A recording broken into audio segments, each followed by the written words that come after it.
এটা ফরিদপুরের বোয়ালমারি থানা নাকি? ভিডিও ম্যান যে আছে তারে বলছে এটা ক্যামেরায় ভালো করে রেকর্ড করো।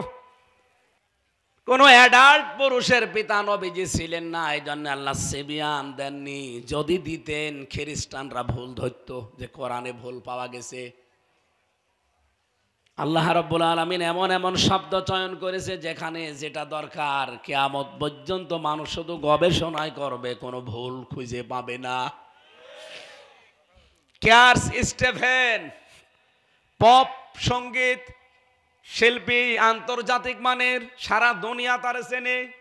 হয়তো এই দুইজন চিনবে না, কিন্তু এই যুবকদের জিজ্ঞাসা করেন ক্যার্স স্টেফেন, তামাম পৃথিবীতে তার নাম আছে। এত বড় দামি শিল্পী, ওই যে মাইকেল জ্যাকসন যেমন এই মানের, প্রতিদিন যে খরচ করে ওই খরচ দিয়ে আমাদের মনে হয় বাংলাদেশের একটা গ্রাম চলে যাবে, এই পরিমাণে খরচ তার। একবার উঠছিলেন প্রায় 120 তলা ভবনে, আমেরিকায় একটা দোকান থেকে একটা আওয়াজ ভেসে আসছে। অত গানের মানুষ, দুই দিকে দুইজন অর্ধ উলঙ্গ মেয়ে লোক নিয়ে উঠতেছে। মনে মনে করছে এই গানটার আওয়াজ তো ভালোই লাগে। মেয়েদেরকে বলছে যাও তোমরা, রুম ঠিক করা আছে, আমি আসতেছি। লিফট দিয়ে নিচে নেমে এসেছে, দেখে এক দোকান থেকে আওয়াজ ভেসে আসে, গানের আওয়াজ। ওর কাছে গান, কাছে যে জিজ্ঞাসা করছে দোকানদারকে এই গানের সুরকারকে, লেখককে। দোকানদার ছিল মুসলমান, আব্দুল হালিম। আমি তো পড়ছিলাম ইতিহাসে তার জীবনী পড়তে গিয়ে। দোকানদার বলছে আল্লাহর বান্দা, এটা গান না, এটা লিখেছে মহান রব্বুল আলামিন নিজে, আর এটার সুরকার হচ্ছে বিশ্বকারী আব্দুল বাসেত। উনি যে সুর শুনছিলেন, কোরআনের আওয়াজ, সূরা তাহা থেকে তেলাওয়াত হচ্ছিল, ইন্নানি আনাল্লাহু লা ইলাহা ইল্লা আনা ফা'বুদনি ওয়াকিমিস সালাতা লিযিকরি। আব্দুল বাসেত রহমতুল্লাহ আলাইহি বিশ্বের 1 নাম্বার কারি। ওনার তেলাওয়াতের আওয়াজ ভেসে আসার পরে বলছে আমি এর দেখতে চাই, আমি এর কাছে গান শিখতে চাই। উনি বলছে ওনার বাড়ি মিশরে, উনি তাই যাব। মিশরে যাবার পর নিজে ওখান থেকে কোরআনে কারিম শিখেছে। এ আনাকুম জানাকুম শেখে নাই, শেখার মতো প্রতিটি শব্দ গবেষণামূলক শিখেছে, ওখান থেকে তথ্য বের করেছে। মুসলমান হয়ে নাম রেখেছে ইউসুফ ইসলাম। এখন তিনি বিশ্বের বিভিন্ন আন্তর্জাতিক সেমিনারগুলোতে কোরআনের আওয়াজ মানুষের কাছে পৌঁছায়। ওই কণ্ঠই, আগে বলতো গান, এখন বলে কোরআন। ইন্টারনেটে সার্চ দিয়েন ইউসুফ ইসলাম, পপ সঙ্গীত শিল্পী, পপ তারকা, বিশ্বের 1 নম্বরে তিনি ছিলেন। এত সুন্দর মায়াবী কণ্ঠ, সে গান বললো আপনি পাগল হয়ে যাবেন। আর তেলাওয়াত করে এখন, মান কি তার তেলাওয়াতের। তার জীবনী পড়তে গিয়ে দেখি মাঝে মাঝে এখন গভীর রজনীতে সেজদায় পড়ে কাঁদে রব্বুল আলামিন, বহু কিছু কামিয়েছি জীবনে, সব তোমার রাস্তায় দিয়ে দিলাম, কিয়ামতে তুমি আমার হিসাব নিও না। বলেন মির রেজালিকুম না দিয়ে যদি শুধু সিবিয়ানিকুম দিত, কি হয়েছে তো হুলুস তুলুস। কত মানুষের পেছনে জোকের মতো লেগে আছে ভুল ধরার জন্যে। আমি যশোরের এক অধ্যাপক, একজন হিন্দু বিসিএস ক্যাডার, ওনাকে বলেছিলাম যে আপনার মুসলমান হওয়া লাগবে না, শুধু কোরআন শরীফ একটু বুঝে পড়বেন। 3 মাস সময় দিলাম, একবার শুধু বুঝে পড়েন, আপনি তো আরবি পারেন না, বাংলায় পড়েন, ইংরেজিতে পারলে পড়েন। 3 মাস পরে আমি জিজ্ঞাসা করবো আপনারে। 3 মাস পরে কল দিলাম, স্যার কি অবস্থা? আমারে বলে মাওলানা আমি মুসলমান হয়ে গেছি। আপনি মুসলমান হলেন কেন? আপনাকে তো আমি মুসলমান হতে বলিনি। আমার বলছে আমি কোরআন শরীফ পুরাটা শেষ করেছি এই 3 মাসে, শুধু বাংলা। এমনকি আমি কোরআনে কারিমের সূরা হজের 73 নাম্বার আয়াতটা 1 বার 2 বার না 50 বার পড়েছি। এটা এই আয়াতটাই আমার জীবনে পরিবর্তন এনে দিয়েছে।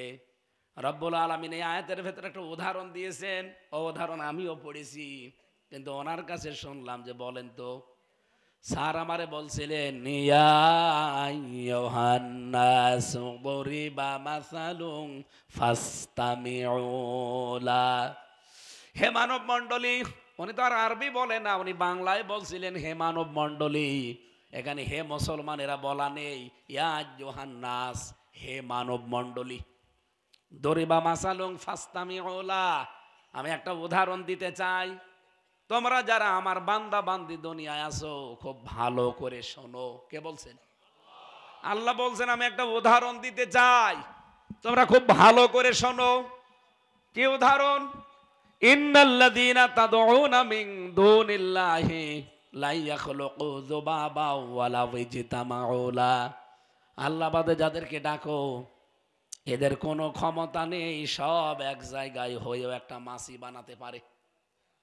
আল্লাহ শব্দটা দিয়েছেন এখলুকু, মজারে, বর্তমান, ভবিষ্যৎ, প্রেজেন্ট, ফিউচার। মজারের আগে যদি লান আসে বাংলা অর্থ দাঁড়ায় জীবনেও হবে না। আল্লাহ গ্যারান্টি দিচ্ছেন এই চ্যালেঞ্জের মোকাবেলা ১৫০০ বছর হয়ে গেল, কেউ করতে পারে নাই। কথা বলে না কেন? স্যার আমারে বলছে মাওলানা, আমি চিন্তা করলাম আজ ৫৩ বছর আমার বয়স, কি করলাম আমি? যাদের কাছে মাথা নত করে আছি সারা জীবন, যাদের কাছে পূজা করি, তার একটা মাছি বানাতে পারে না।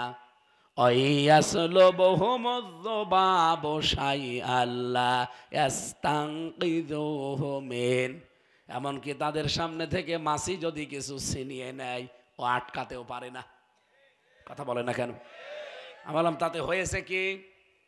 উনি বলছে হয়েছে কি মানে, আমার ২টা হাত আমি ধরতে পারি, কেউ আমার কাছ থেকে কিছু নিয়ে যেতে চাইলে আমি আটকাতে পারি, ছিনিয়ে নিতে পারি, অথচ ওর হাত হচ্ছে 10টা। কয়টা? 8টা 10টা হাত। আমার 2 পা আমি দাঁড়াতে পারি, আমি চলতে পারি, অথচ ওরও পা 2টা দাঁড়াতে পারে না, জায়গা মতো বাঁশ দেওয়া লাগে। বাঁশ দেওয়া লাগে না? তা আমি কি করলাম? আমি তো শিক্ষিত মানুষ, আমার 2 পা 2 হাত, ওর চাইতে তো আমারই শক্তি বেশি। ওরে বাঁশ দেওয়া ছাড়া দাঁড়াতে পারে না, আবার ধরতেও পারে না, কোনো কিছু ছিনিয়ে নিলে আটকাতেও পারে না। দাউফাত তালিবু ওয়াল মাতলুব, কতই না দুর্বল যারা ডাকে এবং যাদের ডাকা হয়। তাই তো আমি তো আসলে দুর্বল, এবং যাদেরকে ডাকছি এরাও দুর্বল। আমার মন যতবার এই আয়াত পড়ি ততবার ধাক্কা লাগে। আমি মনে করলাম বাড়ি ওনার যশোরে, বলছে যশোর থেকে কুষ্টিয়া 100 কিলোমিটার, এত দূর যাওয়া আসা আমার সময় লাগবে। আমি আমার ইমাম সাহেবের কাছে অলরেডি মুসলমান হয়ে গেছি। কোরআনের শব্দগুলো আল্লাহ এমন ভাবে চয়ন করেছেন কিয়ামত পর্যন্ত কেউ ভুল ধরা দূরের কথা সন্দেহ করতে পারবে না। এই জন্য মুহাম্মদুর রাসূলুল্লাহ পৃথিবীতে কোনো প্রাপ্তবয়স্ক অ্যাডাল্ট পুরুষের পিতা ছিলেন না। হ্যাঁ, উনি পিতা ছিলেন, কিন্তু ছোট পুরুষের, ছোট ছোট পুরুষদেরকে আরবিতে কি বলে? সাবিয়ুন, সিবিয়ান। আমাকে ওই কাদিয়ানীদের প্রায় ৮-৯ জন মুসল্লি সামনে দাঁড়িয়ে বলছে, আপনি আমাদের এলাকার জামাই, কোরআনে কারিমের এই যে প্রথম শব্দ মা কানা মোহাম্মদ আমরা বিশ্বাস করি, আমরা মানিও যে মোহাম্মদ ওয়ালাকির রাসূলুল্লাহ, উনি কোন অ্যাডাল্ট পুরুষের পিতা না, আমরা জানি, ইতিহাস আমরাও পড়েছি। উনি এই পৃথিবীতে আল্লাহর রাসূল ছিলেন, এইটাও আমরা মানি। উনি নবীজিন, নবীদের ভেতরে একজন ছিলেন, এইটাও মানি, বিশ্বাসও করি উনি নবী ছিলেন। কিন্তু খালিফ তামিম, এই খাতাম, শেষ নবী, এটা আমরা মানি না, বিশ্বাসও করি না। কারণ শেষ নবী হচ্ছে গোলাম আহমদ কাদিয়ানী। ফরিদপুরবাসী ওরা কি পুরা কোরআন শরীফের ৬৬৬৬ আয়াত অস্বীকার করে? বলেন বলেন, কয়টা? এক আয়াতের 4 ভাগের 1 ভাগ মাত্র একটা শব্দ, যে শব্দে মাত্র 4টা অক্ষর আছে, খ আলিফ তাম মিম, খতাম। একটা শব্দ অস্বীকার করে যদি তামাম দুনিয়া ফতোয়া দেয় ওরা কাফের। এটার জন্য আমরা রাষ্ট্রীয়ভাবে তাদেরকে কাফের ঘোষণা দেওয়ার জন্য আহ্বান জানাই, ধর্ণা দেই, দাবি জানাই। কথা বলেন না কেন?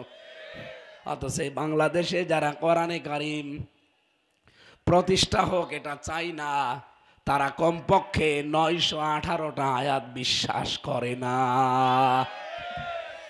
কোরআন এই জমিনে কায়েম করা লাগবে, কোরআনের বিধান এরকম কথা আছে কোরআনে 918 জায়গায়। এটা আমার মাথার ভেতরে আছে। আর এই যে মুরব্বীর মতো মোটা মোটা মাথা যাদের, তাদের ভেতরে আরো বেশি আছে।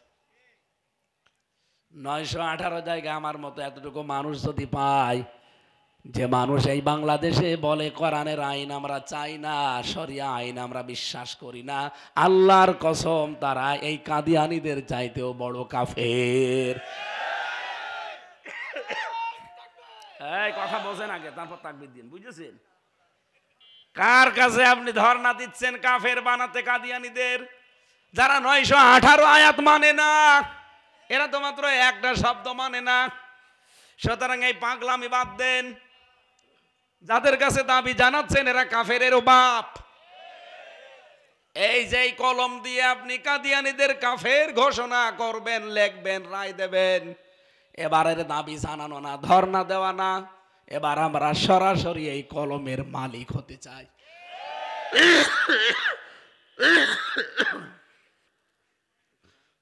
কিছু লাগবে না।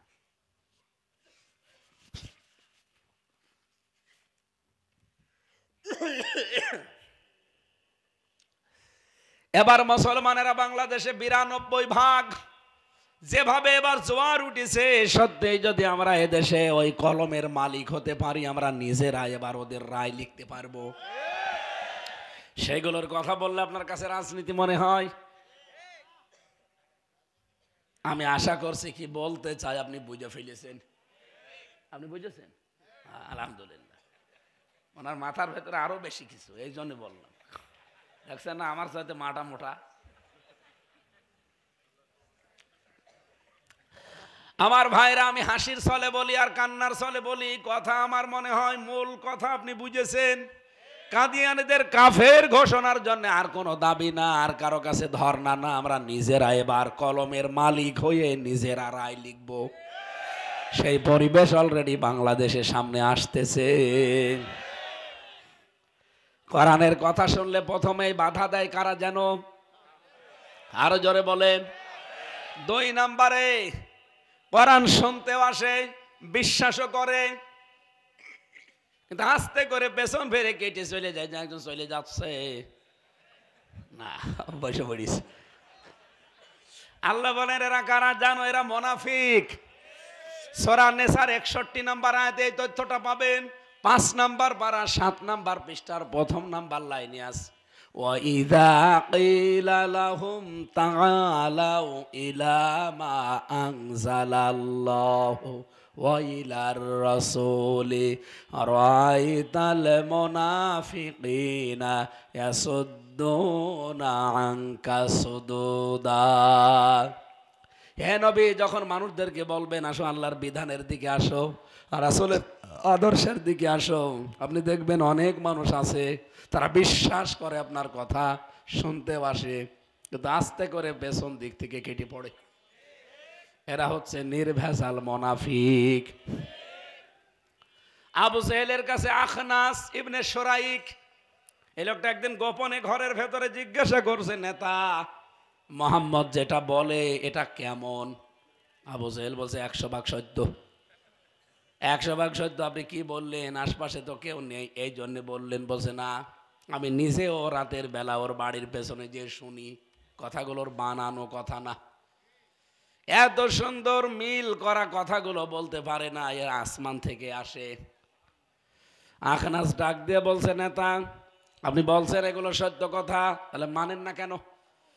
আবু জেহেল বলছে, এই জন্যই তুই কর্মী আর আমি নেতা। ওর ওই কথাগুলো যদি আমি মেনেই নেই তে আমার চেয়ার থাকে? আমার যে চেয়ারের 2 নম্বর চেয়ার, চেয়ার তো থাকবে না। ওর কথা মেনে নিলে ওরে আমার মানা লাগবে। এ বাংলাদেশে বহু আবু জেহেল আছে, ওরা জানে এই দেশে যারা ইসলাম কায়েম করতে চায় সব দিক থেকে তারাই পারফেক্ট, কিন্তু তারপরও বিভিন্ন ট্যাগ দেয়, মানতে চাই না। ওই আবু জেহেলের মতো, কারণ জানে যে এদের কথা মেনে নিলে আমার সাদাবাজি বন্ধ হয়ে যাবে। আপনি কি বুঝে ফেললেন? হ্যাঁ, আপনারা তো বসবেন, ফরিদপুরের মানুষ খুব চালাকেরা, ওরা ঠিক জানে এই দেশে আল্লাহর আইন যারা প্রতিষ্ঠা করতে চায় তাদের চরিত্র কি। তারা তো অলরেডি দেখেছে আব্দুল কাদের মোল্লাকে, তারা দেখেছে ফরিদপুরের আলী হাসান মুজাহিদকে, তারপরেও মানতে চায় না। আপনি কি একটু ভাইবেছেন কোনোদিন? মুজাহিদ রহমতুল্লাহ আলাইহি উনি কিন্তু শুধু ইউনিয়নের মেম্বার ছিলেন না, উনি চেয়ারম্যান ছিলেন না ইউনিয়নের, উনি উপজেলা চেয়ারম্যান ছিলেন না, উনি ভাইস চেয়ারম্যান না, উনি মেয়র না, উনি এমপি, উনি মন্ত্রী ছিলেন। আপনি বোঝেন একটা মন্ত্রীর হাত কি? অথচ ফরিদপুরের এত বড় বিশাল জেলা, ওনার 10 তলা একটা বিল্ডিং নেই, আছে? একটা ঘর ছিল, তাও মাদ্রাসা বানিয়ে দিয়েছে। এর চাইতে কি প্রমাণ আপনাকে দেওয়া লাগবে?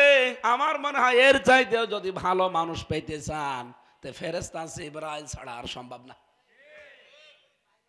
তারাও তো মানুষ ছিল আমাদের মতো, তাদেরও তো খায়সাত আছে, তাদেরও তো মনে লোভ আছে, কিন্তু কত উপরে আল্লাহ তাদেরকে তুলে দিয়েছে। একটা মন্ত্রীর নামে কত শত শত বাড়িয়ে পাওয়া যাচ্ছে এখন।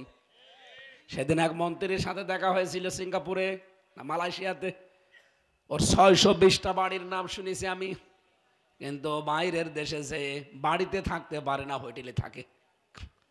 আমি যে সালাম দিলাম আসসালামু আলাইকুম, ও তো বলবে যে ওয়ালাইকুম আসসালাম না, আমার দিকে তাকিয়ে বলছে হুজুর আমি আগেই পালিয়েছি। একটা সালামের জবাব হইল। আপনি তো বলবেন যে ওয়ালাইকুম আসসালাম কেমন আছেন, বলছে না আমি আগেই পালিয়েছি। আপনি পালালেন কেন? এমন কাজ কেন করা লাগবে যে পালানো লাগে? কথা বলেন না কেন? এই যারা শুনছেন আমি জানি তারাও বিশ্বাস করেন হামজা বানিয়ে কথা বলবে না, এ কথা যা বলবে অথেন্টিক, কারণ আমি আয়াত পারা পৃষ্ঠা লাইন রুকু সব বলে দেই, বাড়িতে যদি মিলিয়ে নেন। তারপরও মানবে না, ওই আবু জেহেলের মতো। মানলে ওর দখলবাজি বন্ধ হয়ে যাবে, মানলে ওর সাদাবাজি বন্ধ হয়ে যাবে। এই কথা বলা লাগবে ভাই। কোরআনের 2 নাম্বার শ্রোতা পেলাম, তারা হচ্ছে মোনা। আরো জোরে, আরো জোরে। 3 নাম্বার আর একটা শ্রোতা পেয়েছি, সূরা আনফালের 2 নাম্বার আয়াতে আল্লাহ দিয়েছেন ইন্নামাল মুমিনুনা আল্লাযীনা ইযা যুকিরাল্লাহু ওয়াজিলাত কুলুবুহুম। আমি আল্লাহর দৃষ্টিতে মুমিন তো তারা। এদিকে তাকান, এখানে আলেম আছে না? ইন্না বা আন্না এরপরে যদি কোনো সময় মা যুক্ত হয় তাহলে বাংলা অর্থ দাঁড়ায় একমাত্র, কেবলমাত্র, শুধুমাত্র, প্রকৃত পক্ষে, এটাই, হবেই হবে, এরকম 33টা অর্থ আছে। আল্লাহ পাক বলেন ইন্না বা আন্নার পরে যদি মা যুক্ত হয় তাহলে বাংলা অর্থ তোমরা যারা করবে তারা কি করবে, যে একমাত্র, কেবলমাত্র, শুধুমাত্র, প্রকৃত পক্ষে আল্লাহর দৃষ্টিতে তারাই হচ্ছে ঈমানদার। ইদা যুকিরাল্লাহ, যখন আল্লাহর নাম তাদের সামনে উচ্চারণ হবে, ওয়াজিলাত কুলুবুহুম, তাদের অন্তরাত্মা কেঁপে উঠবে। কে বলছেন? ওয়া ইযা তুলিয়াত আলাইহিম আয়াতুহু যাদাতুহুম ঈমানা, তাদের সামনে আল্লাহর আয়াতগুলো যখন সত্যিকার অর্থে তেলাওয়াত করা হবে, ওরা বুঝলেই দেখবেন ওদের ঈমান যা আছে আরো বেড়ে যাচ্ছে। ওয়া আলা রাব্বিহিম ইয়াতাওয়াক্কালুন, আর তারা বাড়ি যাওয়ার আগে একমাত্র ভরসাকারী হয়ে যাবে, তাওয়াক্কুলকারী কার উপরে? এই যে 3 নাম্বার যে পরিচয় বললাম, এই পরিচয় আমরা পরিচিত হতে চাই। আমরা হচ্ছে আল্লাহর কাছে মুমিন, আমরা কাফেরও না মুনাফিকও না, আমরা হতে চাই মুমিন। আরো জোরে বলেন। মুমিনদেরকে আল্লাহ একটা সুসংবাদ দিয়েছেন, আশার বাণী বলছি, ওয়ালা তাহিনু ওয়ালা তাহজানু ওয়া আনতুমুল আ'লাউনা ইন কুনতুম মুমিনিন। কোনো ভয় নেই, কোনো চিন্তা নেই, তোমরা বিজয়ী হবেই। বিজয় হবে না, শুধু শেষে হর্ষাই আছে। তোমরা বিজয়ী হবে যদি মমিন হতে পারো। যেহেতু আমরা এখানে কেউ মুনাফিক নেই, কাফের নেই, সব মমিন। আমাদের কোরআন শুনলে ঈমান বেড়ে যায়। কথা বলেন না কেন? আমরা ভরসা পাই কার উপরে? এই জন্য এবার আশার বাণী, এদেশে ইসলাম এবার কায়েম হবে। আপনি যদি যেতে চান আপনাকে সাথে নেওয়া হবে, আপনি যদি যেতে না চান আপনাকে রেখে হলেও ইসলাম কায়েম হবে। আমরা হচ্ছে কি, আরো জোরে বলেন।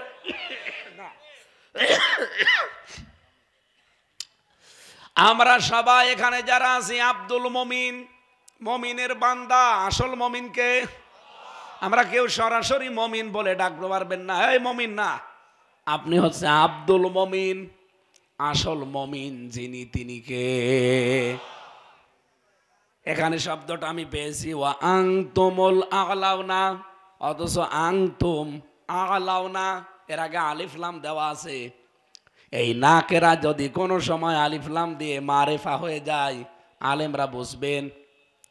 আলিফ লাম দিয়ে যদি নাকেরাকে কেউ মারেফা করে তাহলে ইফিদুল হাসর, হসরের ফায়দা দেবে। বাংলা অর্থ দাঁড়াবে হবে। কি দাঁড়াবে? কোনো ভয় করবা না, কোনো চিন্তা টেনশন কিচ্ছু ভেতরে নিয়ে আসবা না। তোমরা বিজয়ী এবার হবেই যদি এবার মমিন হতে পারো। আমরা সেই কোরআনে কারিম শুনে মমিন হওয়া যায় কি করে, সেরকম একটা আয়াত পড়েছি সূরায়ে আলে ইমরান, সূরায়ে নিসা 31 নম্বর আয়াত। আজকের আলোচনার বিষয় হচ্ছে বেঁচে থাকো। যদি সত্যি আমরা এগুলো থেকে বেঁচে থাকতে পারি, দুনিয়া আখেরাতে আল্লাহ যে বাগান বানিয়েছেন, দুনিয়ার বাগানের নাম হচ্ছে শান্তি, স্বস্তি, নিরাপত্তার জায়গা, আর আখেরাতের বাগানের নাম হচ্ছে জান্নাত। আসেন তো আমরা আয়াত থেকে কিছু শোনার চেষ্টা চালাচ্ছি। রব্বুল আলামিন বলেন, ইন তাজতানিবু কাবাইরা মা তুনহাউনা আনহু নুকাফির আনকুম সাইয়্যাতিকুম। যদি তোমরা দুনিয়ায় বড় বড় গুনাহ থেকে বেঁচে থাকতে পারো, এই এদিকে তাকা, যদি তোমরা দুনিয়াতে বড় বড় গুনাহ থেকে বেঁচে থাকতে পারো, আল্লাহ বলেন নুকাফির আনকুম সাইয়্যাতিকুম, তোমাদের পেছনের যত ছোট ছোট অপরাধ ছিল আমি আল্লাহ মাফ করে দেব। মাফ করে দেবে কে? এখানে মাফ করার শব্দটা যদিও নেই, নো কাফের আছে, কাফারা একফরো মানে মুছে ফেলা। আল্লাহ বলেন ছোট যে গোনাগুলো ছিল আমি মুছে দেব। কোরআনের শব্দগুলো এমন ভাবে চয়ন করা, কাফারা শব্দের শাব্দিক অর্থ যদি কোনো কিছু মুছে যায় তাহলে ওই জায়গাটা ফাঁকা থাকে না। আল্লাহর নিয়ম হচ্ছে ওই জায়গাতে নেকি দিয়ে ভরাট করে দেন। এটা ফরিদপুরের বোয়ালমারি থানা নাকি? এই থানাতে আপনি যে দেখেন আপনার যে মামলা ছিল, কেস ছিল, যে থানার যে বই আছে অপরাধীদের, এই বইয়ে আপনার নাম লেখা আছে। আপনি আবার অপরাধ করবেন আপনার নাম আবার লেখা হবে, আপনি আবার অপরাধ করবেন আপনার আবার নাম লেখা হবে, কিন্তু আগের নাম কাটা হবে না। আল্লাহ পাক আপনাকে দুনিয়াতে যে অপরাধগুলো করেছেন, এই অপরাধ যদি মাফ করে দেয় তাহলে ওই জায়গাটা আল্লাহর লিখে রাখে না, পুরা ফাঁকা করে নেকি দিয়ে ভরাট করে দেয়। এই জন্য আমাদের উচিত হবে দুনিয়াতে বড় বড় অপরাধ থেকে নিজেকে বাঁচিয়ে রাখা, ছোটখাটো গুনাহগুলো আল্লাহ মাফ করে দেবে। আল্লাহ পাক জানিয়েছেন, মা কানা মুহাম্মাদুন আবা আহাদিম মির রিজালিকুম ওয়ালাকির রাসূলুল্লাহি ওয়া খাতামান নাবিয়্যিন। কত বড় আয়াত দেখলেন, এখনো আয়াত শেষ হয়নি, আরো আছে। ওয়াকানা আল্লাহু বিকুল্লি শাইইন আলিমা।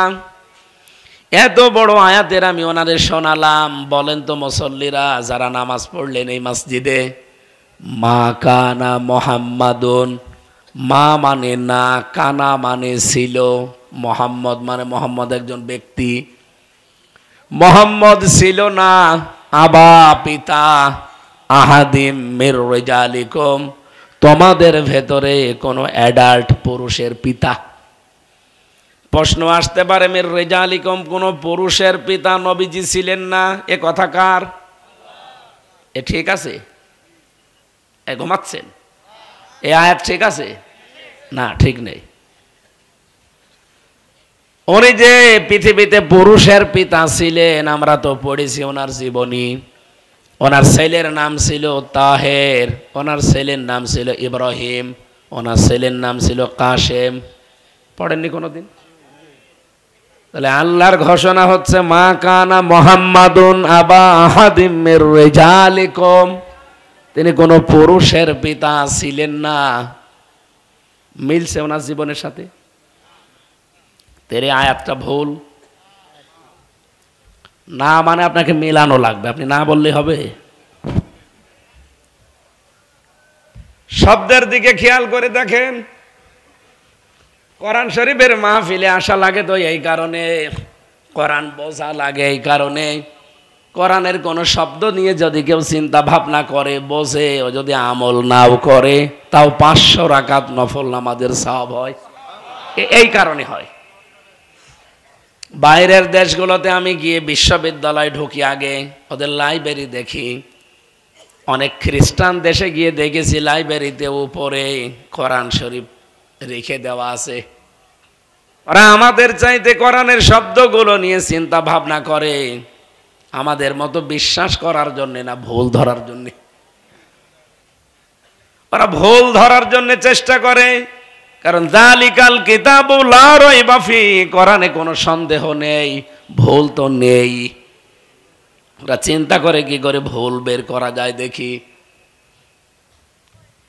এখানে আমি যেটা পেয়েছি, আল্লাহ রাব্বুল আলামিন যে শব্দটা চয়ন করলেন মির রিজালিকুম, পুরুষের যে ক্যাটাগরিগুলো আছে, ছোট মানুষকে, পুরুষ যারা এই যে একেবারে ছোট ছোট, এদেরকে আপনি রেজাল বলতে পারবেন না, এদেরকে বলা লাগবে সবিজন, বহু বচনে সিবিয়ান। নবীজি পুরুষের পিতা ছিলেন, কিন্তু প্রাপ্ত বয়স্ক কোন পুরুষের পিতা ছিলেন না, উনি ছিলেন ছোট ছোট পুরুষের পিতা।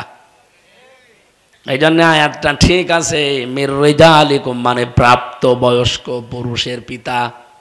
তিনি কোনো বড় পুরুষের পিতা ছিলেন না। একজন বড় মানুষ তাকে বাবা বলে ডাকতো, আল্লাহ তাও নিষেধ করে দিয়েছেন কোরআনে। হযরতে যায়েদ বিন হারেসা, ছোটবেলায় যদিও তাকে নিয়ে এসেছিল হযরতে খাদিজাতুল কুবরা, বাজার থেকে কিনে নিয়ে নবীজির খেদমতে দিলেন। কিছুদিন পরে তার বাবা আর চাচা এসেছে, ডাক দিয়ে বলে, মুহাম্মদ, শুনতে পেয়েছি আমাদের সন্তান। এই ছেলে, কোন জায়গায় যাচ্ছ তুমি? পোশাক কি করে? মাথায় কি এখন কি 1 ঘন্টার আগে ওঠা যাবে না? চুপ করে বসে থাকো। সামনে বসেছে আবার ওঠাউঠি করে। শুনতে পারলাম আমাদের সন্তান আপনার কাছে আছে, দয়া করে ফেরত দেন। নবীজি বললেন, যায়েদ যদি আপনাদেরকে চিনতে পারে আর যদি যেতে চায় আমি দিয়ে দেব, কিন্তু যদি যেতে না চায়, আপনাদের চিনতে না পারে, তাহলে তো আপনারা ছিনতাইকারী, আপনাদের সাথে আমি দিতে পারি না। পিতা বললেন, অবশ্যই আপনি যুক্তিপূর্ণ কথা বলেছেন, ঠিক আছে নিয়ে আসেন যায়েদকে। হযরতে যায়েদ আসলেন। নবীজি বললেন, এরা কারা? হযরতে যায়েদ বলে, ইয়া রাসূলুল্লাহ, এটা আমার বাবা আর এটা আমার চাচা। বাবা ডাক দিয়ে বললেন, চলো বাড়ি, তোমার মা কান্নাকাটি করছে, বাড়ি যা সম্পদ আছে সব তোমাকে দিয়ে দেব। হযরতে যায়েদ ওই দিন বলেছিলেন, হে আমার পিতা, হে আমার চাচা, বাড়ির সম্পদ শুধু না, পুরা পৃথিবী যদি আপনাকে আমাকে লিখে দেন, এই লোকটার কাছে আর 7 দিন আছি, 7 দিনে যে ব্যবহার আমি পেয়েছি, তামাম দুনিয়া দিলেও এই লোকটার কদম ছেড়ে যাওয়া যায় না। কি ব্যবহার পেয়েছিলেন বলেন তো? এই জন্যে যায়েদ বিন হারেসা মাঝে মাঝে নবীজিকে আব্বাসান বলে ডাকতেন, বাবা বলতেন। কিন্তু আল্লাহ পাক এটা আর বরদাস্ত করেননি, কোরআনের আয়াত নাযিল করে বললেন, না, প্রাপ্ত বয়স্ক কোন পুরুষের পিতা আমার নবী না। ওনার ছেলে ছিল, কিন্তু সব সিবিয়ান অবস্থায় আমি বিদায় দিয়ে দিয়েছি। সুতরাং ওনাকে যেন কোনো প্রাপ্ত বয়স্ক মানুষ বাবা না বলে। এই আয়াতের ব্যাখ্যা পড়তে গিয়ে দেখলাম সূরা আহজাবের 40 নম্বর আয়াত। আল্লাহর দৃষ্টিতে যতগুলো খারাপ কাজ আছে দুনিয়ায়, তার ভেতরে একটা হচ্ছে যেই মানুষটা নিজের বাবা বাদ দিয়ে অন্য কাউকে বাবার মতো বেশি সম্মান দেয়। এদিকে তাকান, এইটা আপনার শ্বশুর আর এটা আপনার বাবা। এখানে এসে যদি আপনি এই শ্বশুরকে সবসময় আব্বাজান আব্বাজান বলে ডাকেন, আর বাবারে যদি আপনি একবারও না ডাকেন, এই লোকটার মনে কোনো কষ্ট আসবে না? বলে কে জন্ম দিলাম, আমারে বাবা বলে না, একটা নকল পেয়েছে, ওরে বারবার আব্বাজান বলে ডাকে। আল্লাহ পাক যেহেতু মানুষের অন্তরের খবর জানে, আর আল্লাহর পরে পৃথিবীতে সব চাইতে বেশি কষ্ট করেছে মানুষের পেছনে তার বাবা আর মা। এটা অস্বীকার করা যায়? বলেন বলেন। এত দাম বাবাকে আল্লাহ পাক দিয়েছেন। কোরআনে কারিমে দেখবেন ওয়ালিদাইনি আছে, ওয়ালাদুন ওয়ালিদাইনি, বাবা আর মা দুইজনের নাম। এতটুকু আমি না আয়াতের ব্যাখ্যায় হাদিস পড়ছিলাম, সাহাবী এসে বললেন, হে নবী, আমার বাবার একটা অভ্যাস খারাপ আছে, খালি টাকা চায় আমার কাছে, খালি এটা দাও ওটা দাও, টাকা চায়, আমি কয় টাকা দিতে পারি? নবীজি বললেন, কয় টাকা না, যা চাই সমর্থ থাকলে তাই দিবা। কারণ বাবা তোমাকে ছোটবেলায় যা খরচ করেছে ও হিসাব করে করে নাই, সুতরাং ও যতদিন বেঁচে আছে ও যা চাই তাই দেওয়া লাগবে। কারণ একটা শব্দ পড়ে আমি খুব আশ্চর্য হয়ে যাই, সূরা বানী ইসরাইলের, এদিকে তাকান, আখফিদ লাহুমা জানাহায-যুল্লি মিনার রাহমা ওয়াকুর রাব্বিরহামহুমা কামা রাব্বায়ানি সাগীরা। পড়েননি কোনদিন আয়াত? সূরা বানী ইসরাইলে আছে। রব্বুল আলামিন বলেন, তোমাদের ডানা মা বাবার উপরে বিছিয়ে দাও। শব্দের দিকে খেয়াল করে যখন আমি কোরআন পড়ি তখন আমার বাবা আর মার কথা মনে হয়। আল্লাহ বলেন আখফিজ, ডাউন করে দাও। জানাহুন মানে ডানা, জিল্লুন মানে এখানে 1 নম্বর অর্থ নম্রতা, 2 নম্বর অর্থ ছায়া। তোমার ডানার যে ছায়া আছে ওই ছায়াটা মার বাবার উপরে বিছিয়ে দাও। প্রশ্ন আমার মিরাজ ভাইয়ের কাছে, বলেন তো মানুষের ডানা হয়? হয় না। ডানা হয় কার? বলেন বলেন। তাহলে এই আয়াতটা কোরআনে ভুল। কি শব্দ আল্লাহ চয়ন করেছেন? জানাহুন, ডানা দিয়েছি তোকে। অথচ আমাদের তো দুনিয়ায় কারো ডানা হয় না, ডানা হয় পাখির। আল্লাহ পাখির ডানা আমাদের ধার করে লাগিয়ে দিলেন কেন? মুফাসসিরিন প্রায় 10 পৃষ্ঠা লিখেছেন। আল্লাহ রাব্বুল আলামিন আমাদেরকে ডানার কথা জানিয়েছেন, হাতের কথা দেয়নি। হাতের আরবি হচ্ছে ইয়াদুন বা আদুদা। 33টা শব্দ পাবেন হাতের আরবি, কোন জায়গায় ডানা পাবেন না। প্রথম আরবি হচ্ছে ইয়াদুন মানে হাত, আদুদা মানে হাত। এই শব্দগুলো আল্লাহ মনে হয় জানে না। কথা বলে না কেন? উনি জানার পরেও কেন যে জিনিস আমাদের নেই ওই জিনিস দিলেন? আল্লাহ দিয়েছেন এই কারণে, কারণ এই যে হাত, এর ভেতরে কিছু এমন শক্ত জিনিস আছে যার নাম হাড়। কি? কিন্তু পাখির যে ডানা, এই ডানার ভেতরে আপনি পাবেন পর, পালক। এত নরম হয়, এত সফট হয়, এত কোমল হয়, একটার সাথে একটা এই পালক যখন লেগে যায় এর নিচে দেখবেন পাখির বাচ্চারা প্রবেশ করে, কিচির মিচির আওয়াজ দেয়। সিল বা অন্য কোনো শত্রু যদি তাদের মারতে চায়, এ পাখির ডানার নিচে বাচ্চাগুলো এসে যে আওয়াজটা দিচ্ছে, নবীজি বলেন আওয়াজ কেন দেয় জানো?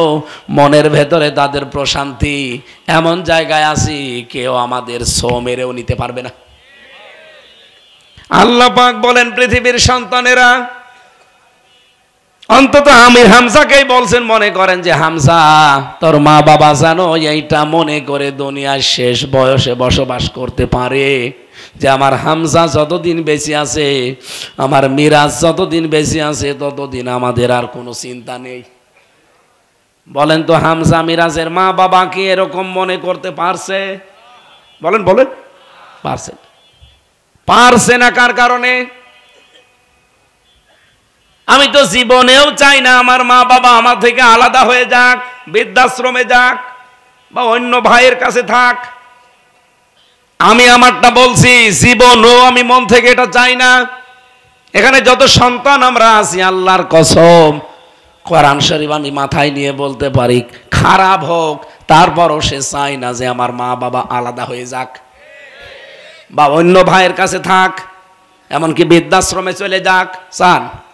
বলেন বলেন। এটা 100টার 98টা পরিবারে এখন হচ্ছে। হচ্ছে কার কারণে? বর কারণে। আরে বউকে বুদ্ধি দেয় ওর মা। কথা বলেন না কেন? এরকম বউ আছে কার? হাত তোলেন তো।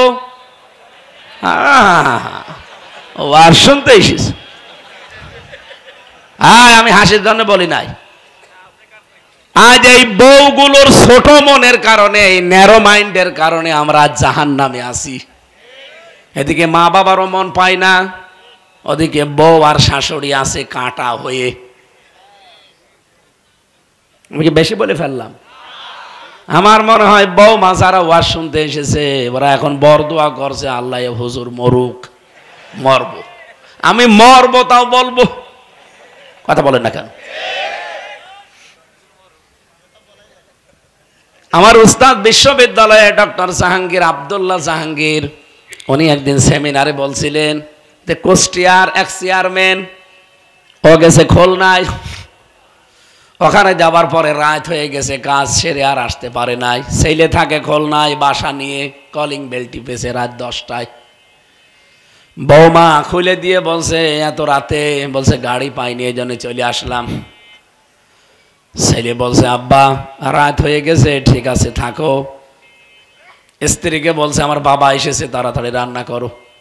বউ ছিল আধুনিক, ডাক দিয়ে বলছে, আমি সেই সন্ধ্যাবেলা থেকে পর্যন্ত সিরিয়াল দেখছিলাম, আমি ক্লান্ত। তোমার বাবা, তুমি বাইরে থেকে খাবার নিয়ে এসে খাওয়াও। বাবা এই কথাগুলো শোনার পরে খুব দুঃখ পেয়েছে। ছেলে এবার লজ্জার খাতিরে এসে বলছে, বাবা তুমি কি খেয়ে এসেছো না খাবা? অত সব শুনেছে, বলছে ঠিক আছে আমার পেট ভরা আছে, অথচ প্রায় সারাদিন না খাওয়া। ছেলেটার দিকে ঘুম আসে নাকি, আমার বাবা না খেয়ে মনে হয় ঘুমিয়ে আছে, কারণ মুখের দিকে তাকালেও তো অনেক সময় টের পাওয়া যায়। হঠাৎ করে 1-1.5 ঘন্টা 2 ঘন্টা পরে কলিং বেল টিপ দিয়েছে। বাইরে যেয়ে দেখে ওর ছোট শালা। বলছে, দোলা ভাই আজকে আমি বাড়ি যেতে পারিনি, চলে আসলাম, আসো তোমার দিয়ে খেলা শুরু হবে। স্ত্রীকে বলছে, তোমার ভাই এসেছে, রান্না করা লাগবে। এবার উঠে রান্না করছে। বাবাকে ডাক দিয়ে বলছে, বাবা বৌমা রান্না করেছে, তোমার খাবার খেয়ে নাও। বাবা কিন্তু ঘুমায়নি, সব শুনতে পাচ্ছে, রান্না হয়েছে ওর শালার জন্যে। ভেতর থেকে আওয়াজ দিচ্ছে, আমার খাওয়া লাগবে না, আমার পেট ভরা আছে, তোরা খেয়ে ঘুমিয়ে পড়। সকালবেলা বাবা কিচ্ছু না বলে ওটা নিয়ে চলে যাচ্ছে। জিজ্ঞাসা করছে, বাবা খেয়ে যাবা না? তোমার বৌমা রান্না করছে। বাবা চোখের পানি ফেলে দিয়ে বলে, সন্তান আমি যেদিন তোর ছোট শালা হব ওই দিন খেয়ে যাব। কত বড় দুঃখ অন্তরে লাগলে কথা একটা বাবার মুখ দিয়ে বের হয়। কারণ আমি তো শুনতে পেয়েছি, দেখতেও পেলাম এ রান্না আমার জন্যে না, তোর ছোট শালার জন্যে। এই জন্য আমি যেদিন তোর শালা হতে পারবো ওই দিন আসবো। ও এলাকার মা বোনেরা, বিভিন্ন জায়গায় আমি শুনলাম আপনারা নাকি এর চাইতেও বেশি বসে আছেন। কি করবেন ওয়াজ শুনে যদি মানতেই না পারেন? কেন আপনি ন্যারো মাইন্ডের হবেন, ব্রড মাইন্ডের হতে পারেন না? কি করবেন দুনিয়ায় 50 বছর 100 বছরের হায়াত দিয়ে? খালি নামাজ পড়া, রোজা রাখা আর কালো বোরকা পরা যদি ইবাদত হতো, আল্লাহর নবী 4 নম্বরে স্বামীর নাম বলতেন না। আমার যতটুকু অ্যানালাইসিস এই বাংলাদেশ নিয়ে, এই দেশের মেয়েরা যদি জাহান্নামে যায়, 1 নাম্বার কারণ হবে তার স্বামীর অবাধ্যতা। সব ভালো দেখবেন, সব ভালোই চলছে, খাচ্ছে, উঠছে, বসছে। মেয়েদের এটা কমন স্বভাব, সব পরিবারে আমার মনে হয় পাবেন। কারণ অনেক স্বামী আমারে কল দেয়, সব চলছে ভালো, হঠাৎ করে দেখবেন বউ কথা বলে না, কিছুই না, কথা বন্ধ করে দিয়েছে। একটা পরিবারে যদি 2 দিন 3 দিন 5 দিন একটা মহিলা কথা না বলে, ওই পরিবারে থাকার জাহান্নামে থাকার সমান। আদমের সাথে কথা বলার মতো কেউ নেই, খালি ওনার স্ত্রী ছাড়া। কথা বলেন না কেন? কি কষ্ট লেগেছিল আদম নবীর, বলেন যে কথা বলে না বউ। স্বামী স্ত্রী কথা যারা বন্ধ করে দেয় বিনা কারণে, এদের মতো কষ্টে দুনিয়ায় জেলখানাও থাকে না। আমাদের এলাকার একজন স্বামী স্ত্রী ঝগড়া করেছে, 2 জনের মা বাবার কথা কাটাকাটি নিয়ে ওনারা ঝগড়া করে এমন পর্যায়ে যে স্ত্রী আর স্বামীর কাছেও যায় না। শীতের রাত, স্বামী বাইরে থাকে, এই যে খড়কোটায় আগুন লাগে, আগুনের তাপ নেয়, তাও স্ত্রীর কাছে যায় না, কথা বলবে না স্ত্রী, ওনার প্রেস্টিজ নষ্ট হবে। হঠাৎ করে একদিন এই খড়কোটার আগুন বেয়ে বেয়ে স্বামীর লুঙ্গিতে লেগে গেছে। তোর পাইনি, একেবারে মনের শোকে আগুন পোহায়। স্ত্রী জ্বালানার ফাঁকা দিয়ে তাকিয়ে দেখে যে লুঙ্গিতে আগুন জ্বলছে। কথা বলবো না, কথা বললে আমার প্রেস্টিজ যাবে। কি করে এইসব যদি পুড়িয়ে যায় তাহলে আমার কি হবে? কথা বলবো না, পুড়ি যায় যাক, তারপরও আমার সম্মান আমি ধরে রাখবো, আমি নষ্ট করব না আমার ইগো। শেষে স্ত্রী জ্বালানা থেকে মুখ অন্যদিকে ঘুরিয়ে জোরে জোরে বলছে আজান দেওয়ার মতো যে আমি কারো সাথে কথাও বলি না, কারো লুঙ্গিতে আগুন লাগলে তাও বলি না। স্ত্রী বলছে, স্বামী চিন্তা করছে কারে বললো, তাকিয়ে দেখে লুঙ্গিতে আগুন, তাড়াতাড়ি আগুন লিবিয়েছে। ডাক দিয়ে বলছে, আল্লাহ, জীবনে যেই কয়দিন দুনিয়ায় বেঁচে আছি অন্তত বোর সাথে আর কথা বন্ধ করব না, এখনই পুড়ে মরে যেতাম। এটা বড় সেন্সিটিভ। বহু মহিলার জীবনে এটা দেখবেন, নামাজ পড়ে, রোজা রাখে, পর্দাও করে, কালো বোরকাও পরে, হাত মোজা পা মোজা পরে। আমি নিজে খোঁজ খবর রাখি যতটুকু, কারণ কল আসে তো মোবাইলে। বহু স্বামী বলে আমার স্ত্রী এমনি এই কথা বন্ধ করে দিয়েছে 10 দিন। আমার মনে হয় এখানে ওইরকম স্বামী আমি পাবো। হাত তোলেন তো, সত্যি কথা বলেন তো। একজন আছে, কয়দিন চলছে আপনার? যার এক মুরব্বী হাত তুলেছে। আপনার সাথে কথা বলার দরকার নেই, আপনি কথা বলে কি করবেন?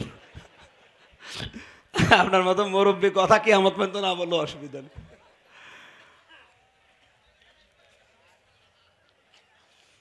ফরিদপুরবাসী, আল্লাহ পাক জানাহুন শব্দটা দিয়েছিলেন এই কারণে, হামজা মিরাজের মা বাবা যেন মনে করে যে অন্তত আমার সন্তান বেঁচে আছে, আমাদের আর চিন্তা নেই। এই পাখির বাচ্চারা যেভাবে মায়ের ডানার নিচে আশ্রয় পেয়ে মনে করে, কিন্তু আফসোস আমাদের মা বাবারা এটা আজ মনে করতে পারছে না। যাদের কারণে পারছে না, আল্লাহ তুমি তাদেরকে হেদায়েত দান করো, বলেন আমিন।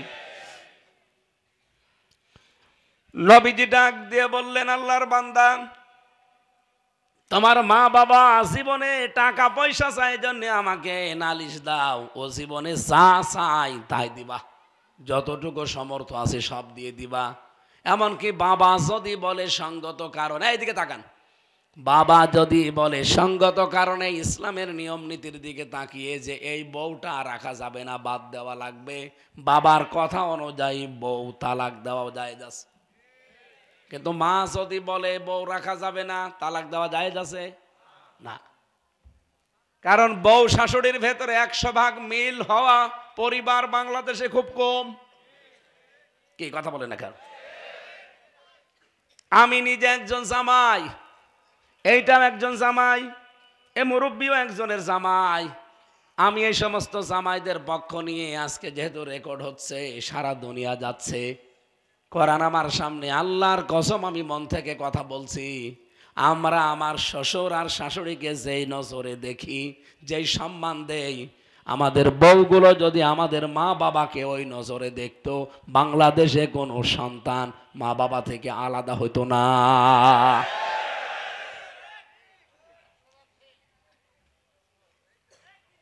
ভিডিও ম্যান যে আছে তারে বলছে এটা ক্যামেরায় ভালো করে রেকর্ড করো।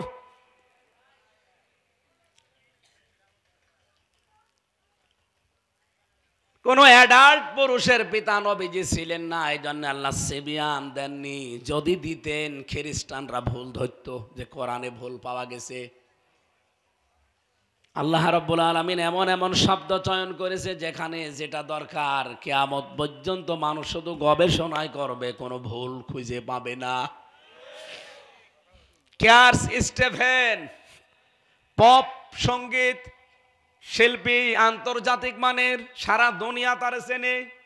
হয়তো এই দুইজন চিনবে না, কিন্তু এই যুবকদের জিজ্ঞাসা করেন ক্যার্স স্টেভেন, তামাম পৃথিবীতে তার নাম আছে। এত বড় দামি শিল্পী, ওই যে মাইকেল জ্যাকসন যেমন এই মানের, প্রতিদিন যে খরচ করে ওই খরচ দিয়ে আমাদের মনে হয় বাংলাদেশের একটা গ্রাম চলে যাবে, এই পরিমাণে খরচ তার। একবার উঠছিলেন প্রায় 120 তলা ভবনে, আমেরিকায় একটা দোকান থেকে একটা আওয়াজ ভেসে আসছে। অত গানের মানুষ, দুই দিকে দুইজন অর্ধ উলঙ্গ মেয়ে লোক নিয়ে উঠতেছে। মনে মনে করছে এই গানটার আওয়াজ তো ভালোই লাগে। মেয়েদেরকে বলছে যাও তোমরা, রুম ঠিক করা আছে, আমি আসতেছি। লিফট দিয়ে নিচে নেমে এসেছে, দেখে এক দোকান থেকে আওয়াজ ভেসে আসে, গানের আওয়াজ। ওর কাছে গান, কাছে যে জিজ্ঞাসা করছে দোকানদারকে এই গানের সুরকারকে, লেখককে। দোকানদার ছিল মুসলমান, আব্দুল হালিম। আমি তো পড়ছিলাম ইতিহাসে তার জীবনী পড়তে গিয়ে। দোকানদার বলছে আল্লাহর বান্দা, এটা গান না, এটা লিখেছে মহান রব্বুল আলামিন নিজে, আর এটার সুরকার হচ্ছে বিশ্বকারী আব্দুল বাসেত। উনি যে সুর শুনছিলেন, কোরআনের আওয়াজ, সূরা তাহা থেকে তেলাওয়াত হচ্ছিল, ইন্নানি আনাল্লাহু লা ইলাহা ইল্লা আনা ফা'বুদনি ওয়াকিমিস সালাতা লিযিকরি। আব্দুল বাসেত রহমতুল্লাহ আলাইহি বিশ্বের 1 নাম্বার কারি। ওনার তেলাওয়াতের আওয়াজ ভেসে আসার পরে বলছে আমি এর দেখতে চাই, আমি এর কাছে গান শিখতে চাই। উনি বলছে ওনার বাড়ি মিশরে, উনি তাই যাব। মিশরে যাবার পর নিজে ওখান থেকে কোরআনে কারিম শিখেছে। এ আনাকুম জানাকুম শেখে নাই, শেখার মতো প্রতিটি শব্দ গবেষণামূলক শিখেছে, ওখান থেকে তথ্য বের করেছে। মুসলমান হয়ে নাম রেখেছে ইউসুফ ইসলাম। এখন তিনি বিশ্বের বিভিন্ন আন্তর্জাতিক সেমিনারগুলোতে কোরআনের আওয়াজ মানুষের কাছে পৌঁছায়। ওই কণ্ঠই, আগে বলতো গান, এখন বলে কোরআন। ইন্টারনেটে সার্চ দিয়েন ইউসুফ ইসলাম, পপ সঙ্গীত শিল্পী, পপ তারকা, বিশ্বের 1 নম্বরে তিনি ছিলেন। এত সুন্দর মায়াবী কণ্ঠ, সে গান বললো আপনি পাগল হয়ে যাবেন। আর তেলাওয়াত করে এখন, মান কি তার তেলাওয়াতের। তার জীবনী পড়তে গিয়ে দেখি মাঝে মাঝে এখন গভীর রজনীতে সেজদায় পড়ে কাঁদে রব্বুল আলামিন, বহু কিছু কামিয়েছি জীবনে, সব তোমার রাস্তায় দিয়ে দিলাম, কিয়ামতে তুমি আমার হিসাব নিও না। বলেন মির রেজালিকুম না দিয়ে যদি শুধু সিবিয়ানিকুম দিত, কি হয়েছে তো হুলুস তুলুস। কত মানুষের পেছনে জোকের মতো লেগে আছে ভুল ধরার জন্যে। আমি যশোরের এক অধ্যাপক, একজন হিন্দু বিসিএস ক্যাডার, ওনাকে বলেছিলাম যে আপনার মুসলমান হওয়া লাগবে না, শুধু কোরআন শরীফ একটু বুঝে পড়বেন। 3 মাস সময় দিলাম, একবার শুধু বুঝে পড়েন, আপনি তো আরবি পারেন না, বাংলায় পড়েন, ইংরেজিতে পারলে পড়েন। 3 মাস পরে আমি জিজ্ঞাসা করবো আপনারে। 3 মাস পরে কল দিলাম, স্যার কি অবস্থা? আমারে বলে মাওলানা আমি মুসলমান হয়ে গেছি। আপনি মুসলমান হলেন কেন? আপনাকে তো আমি মুসলমান হতে বলিনি। আমার বলছে আমি কোরআন শরীফ পুরাটা শেষ করেছি এই 3 মাসে, শুধু বাংলা। এমনকি আমি কোরআনে কারিমের সূরা হজের 73 নাম্বার আয়াতটা একবার দুইবার না 50 বার পড়েছি। এই আয়াতটাই আমার জীবনে পরিবর্তন এনে দিয়েছে। রব্বুল আলামিন এই আয়াতের ভেতরে একটা উদাহরণ দিয়েছেন, ও উদাহরণ আমিও পড়েছি, কিন্তু ওনার কাছে শুনলাম যে বলেন তো, স্যার আমারে বলছিলেন ইয়া আইয়ুহান্নাসু দরিবা মাসালুন ফাসতামিউ লা। হে মানব মণ্ডলী, উনি তো আর আরবি বলে না, উনি বাংলায় বলছিলেন হে মানব মণ্ডলী। এখানে হে মুসলমানেরা বলা নেই, ইয়া আইয়ুহান নাস, হে মানব মণ্ডলী।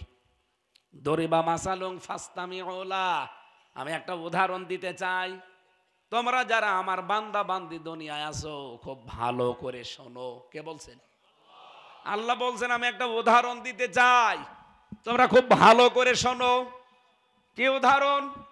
ইন্নাল্লাযীনা তাদউনা মিন দুনিল্লাহি লা ইয়াখলুকু যুবাবা ওয়ালা ইয়াজতামাউ লা। আল্লাহ বাদে যাদেরকে ডাকো এদের কোনো ক্ষমতা নেই, সব এক জায়গায় হয়েও একটা মাছি বানাতে পারে। আল্লাহ শব্দটা দিয়েছেন এখলুকু, মজারে, বর্তমান, ভবিষ্যৎ, প্রেজেন্ট, ফিউচার। মজারের আগে যদি লান আসে বাংলা অর্থ দাঁড়ায় জীবনেও হবে না। আল্লাহ গ্যারান্টি দিচ্ছেন এই চ্যালেঞ্জের মোকাবেলা ১৫০০ বছর হয়ে গেল, কেউ করতে পারে নাই। কথা বলে না কেন? স্যার আমারে বলছে মাওলানা, আমি চিন্তা করলাম আজ ৫৩ বছর আমার বয়স, কি করলাম আমি? যাদের কাছে মাথা নত করে আছি সারা জীবন, যাদের কাছে পূজা করি, তার একটা মাছি বানাতে পারে না।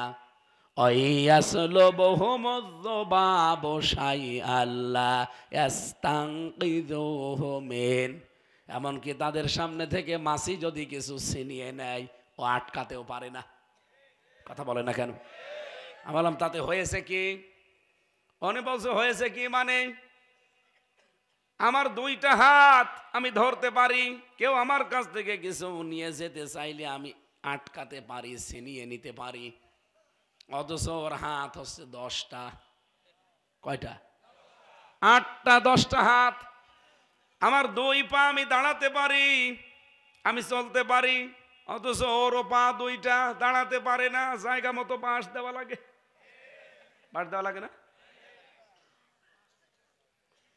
তা আমি কি করলাম? আমি তো শিক্ষিত মানুষ, আমার 2 পা 2 হাত, ওর চাইতে তো আমারই শক্তি বেশি।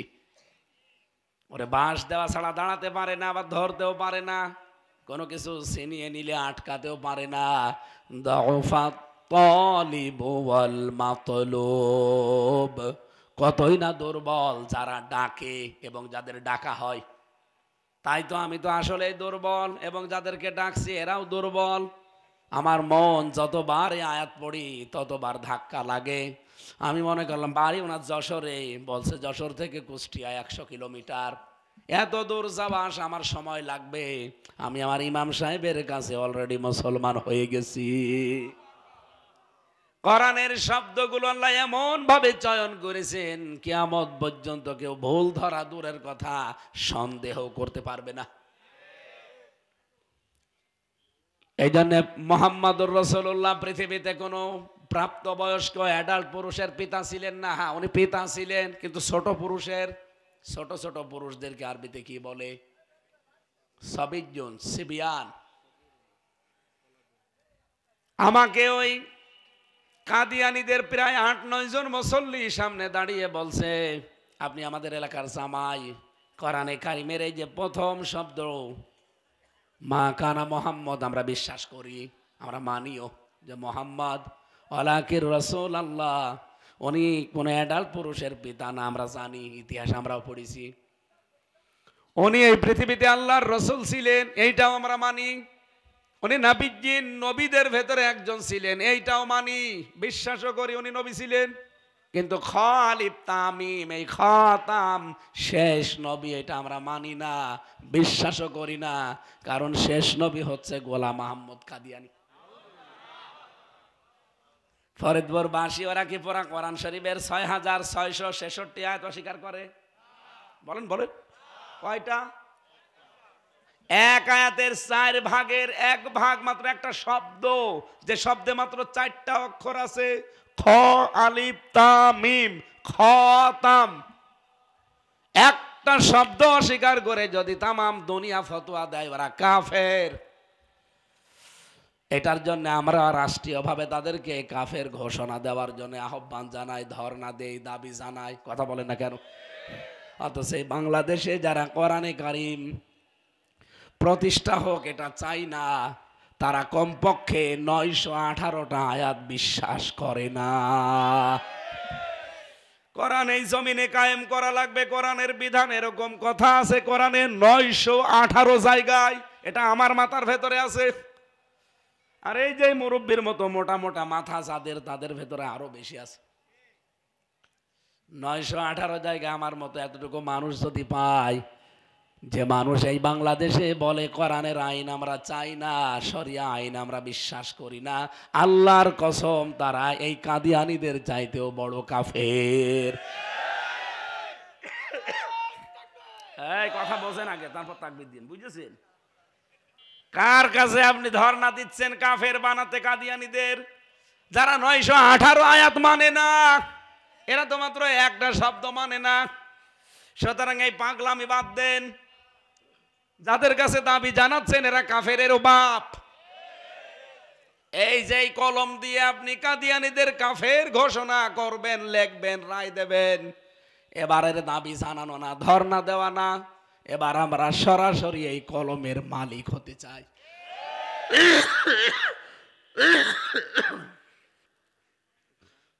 কিছু লাগবে না।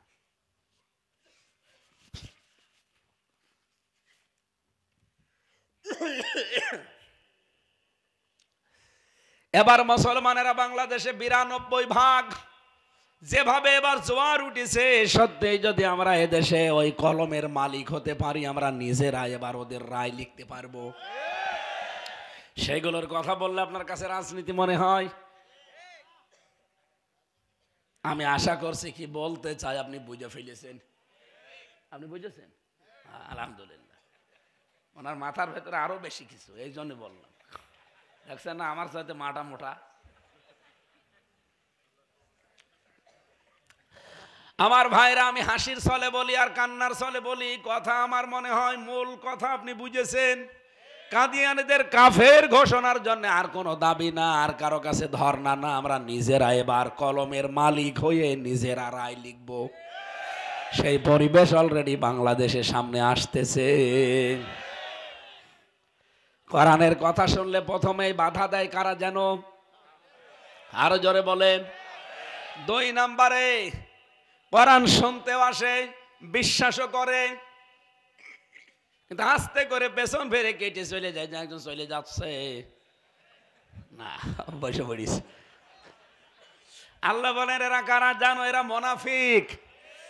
সূরা নিসার 61 নম্বর আয়াতে এই তথ্যটা পাবেন।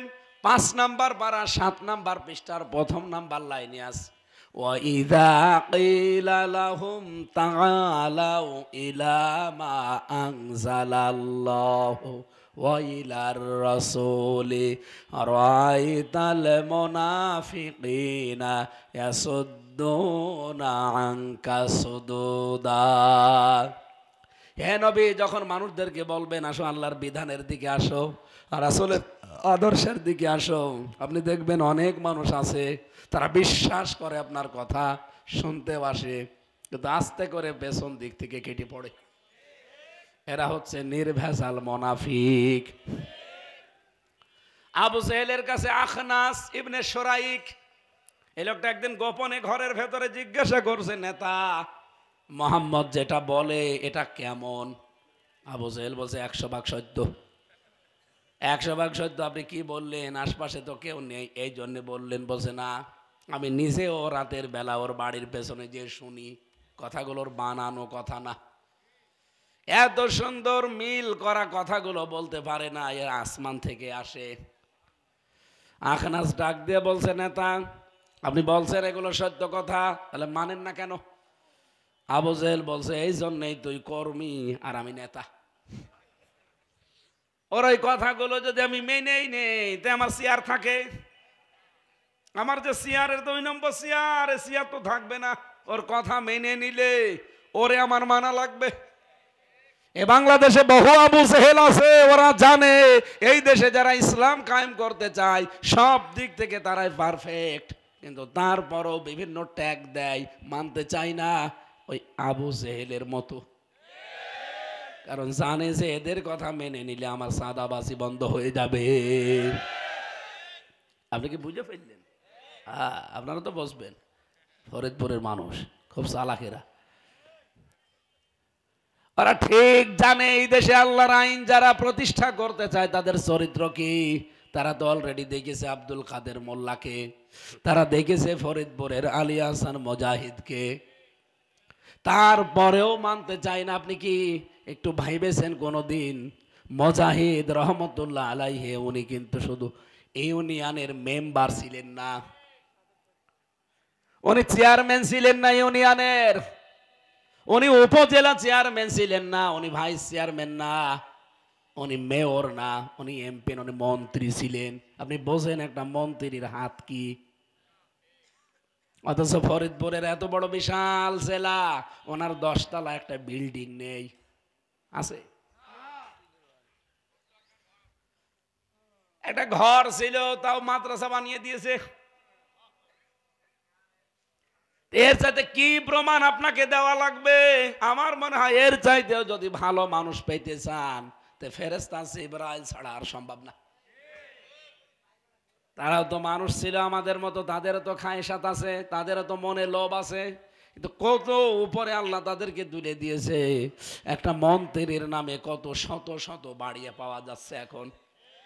সেদিন এক মন্ত্রীর সাথে দেখা হয়েছিল সিঙ্গাপুরে না মালয়েশিয়াতে, ওর 620টা বাড়ির নাম শুনেছি আমি, কিন্তু বাইরের দেশে যে বাড়িতে থাকতে পারে না, হোটেলে থাকে। আমি যে সালাম দিলাম আসসালামু আলাইকুম, ও তো বলবে যে ওয়ালাইকুম আসসালাম না, আমার দিকে তাকিয়ে বলছে হুজুর আমি আগেই পালিয়েছি।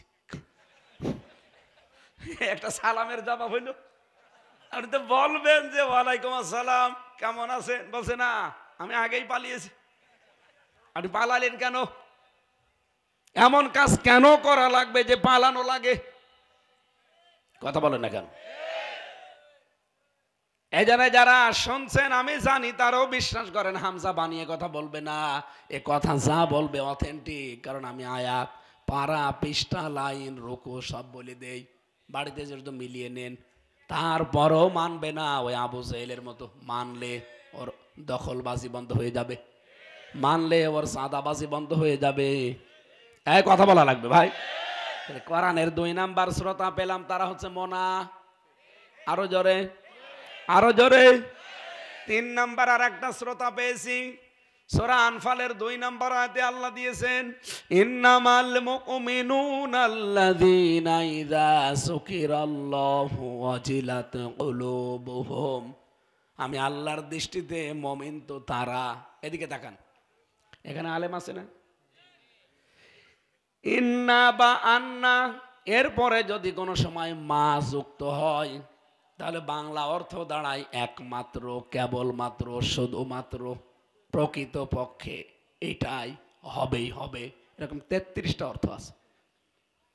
আল্লাহ পাক বলেন ইন্না বা আন্নার পরে যদি মা যুক্ত হয় তাহলে বাংলা অর্থ তোমরা যারা করবে তারা কি করবে? যে একমাত্র, কেবলমাত্র, শুধুমাত্র, প্রকৃত পক্ষে আল্লাহর দৃষ্টিতে তারাই হচ্ছে ঈমানদার। ইযা যুকিরাল্লাহ, যখন আল্লাহর নাম তাদের সামনে উচ্চারণ হবে, ওয়াজিলাত কুলুবুহুম, তাদের অন্তরাত্মা কেঁপে উঠবে।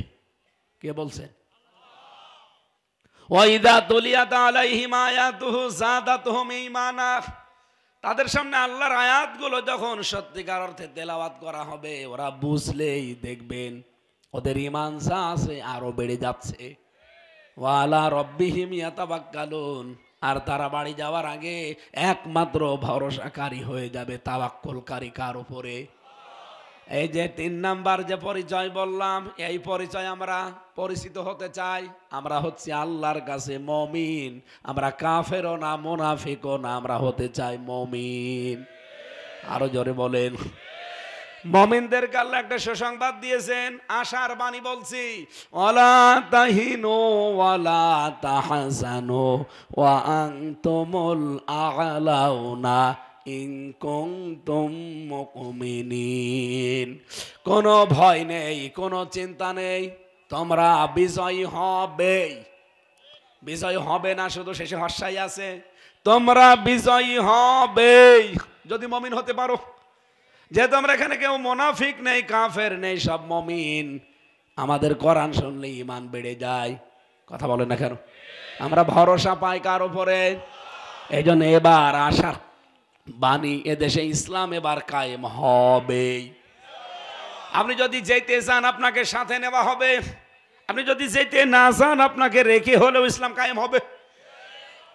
আমরা হচ্ছে কি, আরো জোরে বলেন,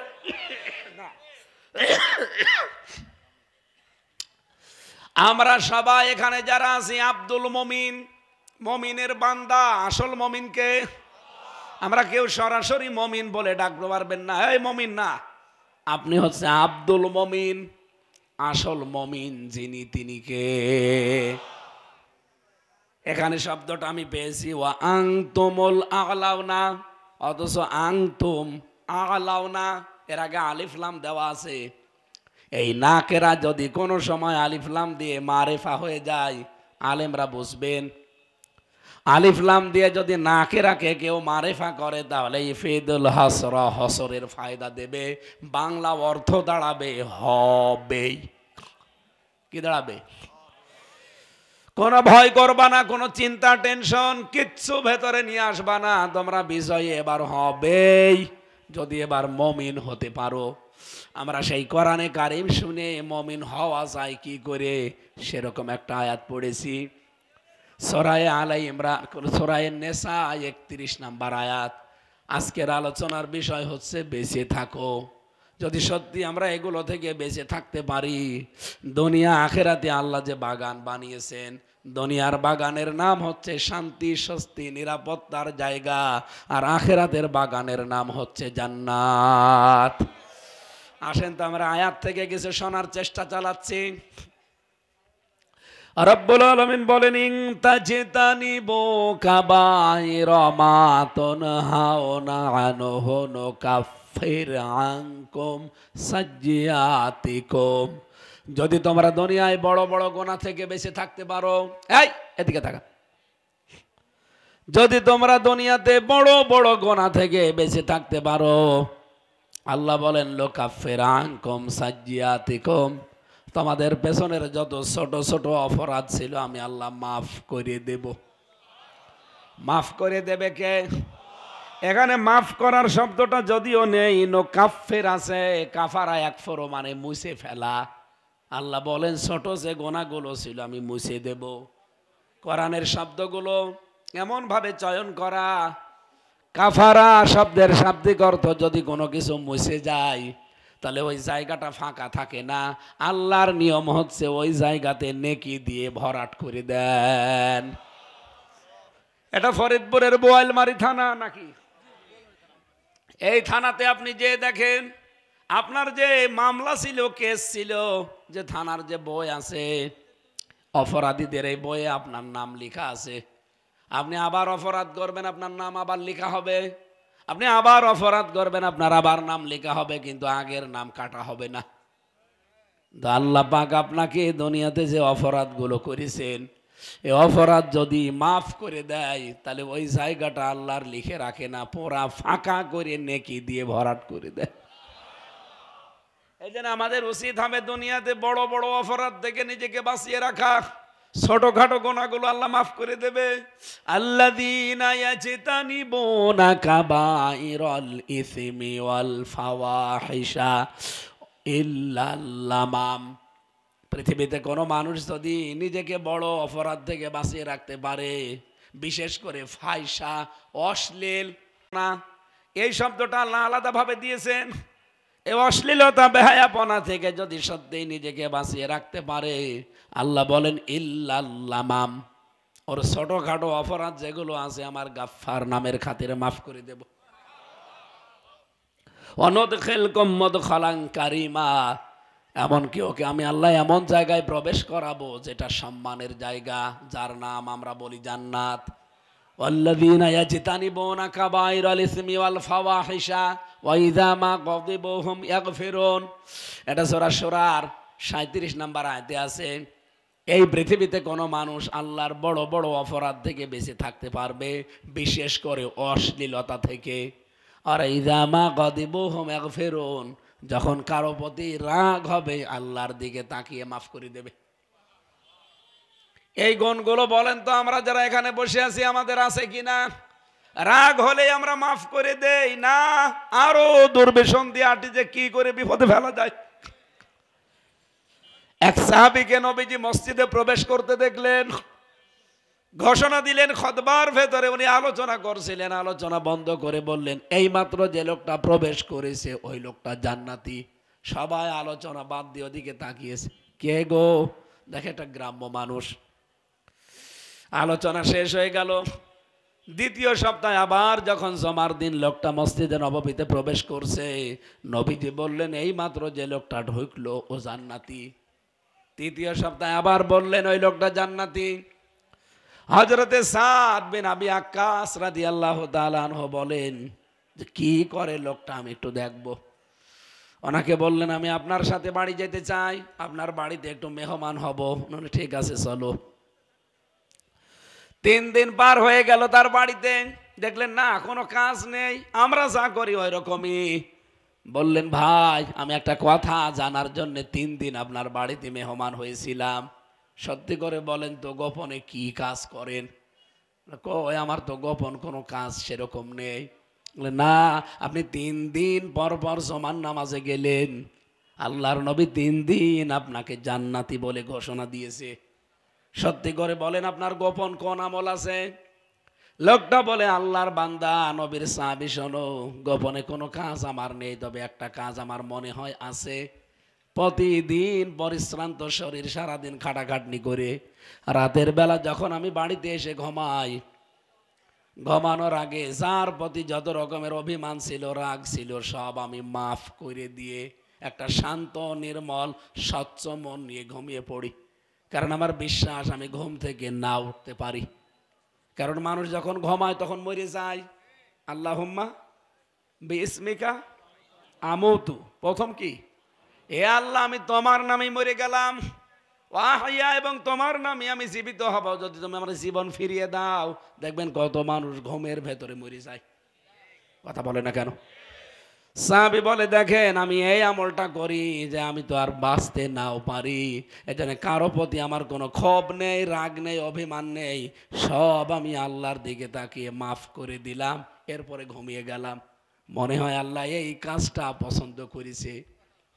আর আমরা ঘুমানোর আগে ফোন দিয়ে আটে কালকে কারে ধরিয়ে দেব। এই কথা বলছে না কেন? কালকে কার 12টা বাজাবো, মিথ্যা মামলা দিয়ে, মিথ্যা সাক্ষী দিয়ে কি করে টাকা ওর কাছ থেকে কামাবো, এই ধান্দা করে ঘুমানোর আগে। ওরে আল্লাহ মাফ করবে।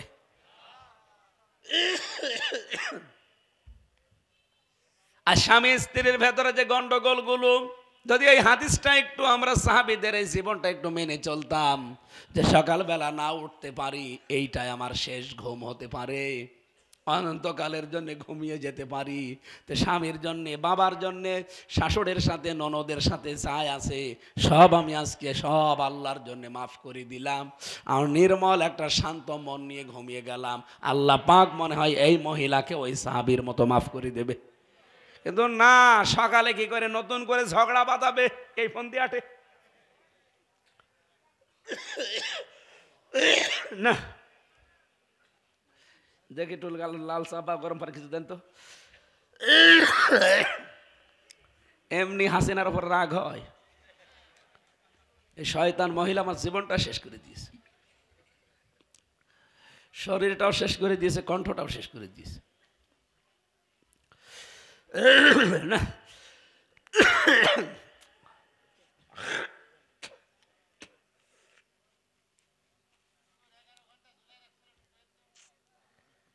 ওই কি করবো, আমার তো শেষই হয়ে গেছে।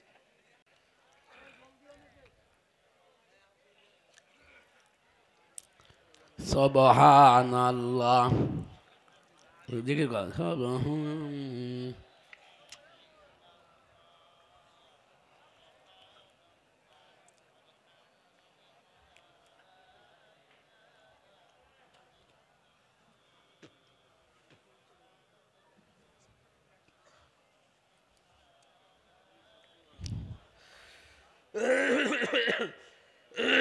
ভিডিও মেরাই তুমি চা নিয়ে আসো, যাও, এদের দ্বারা হবে না, যাও নিয়ে আসো তাড়াতাড়ি। সুবহানাল্লাহ, আলহামদুলিল্লাহ, লা ইলাহা ইল্লাল্লাহ।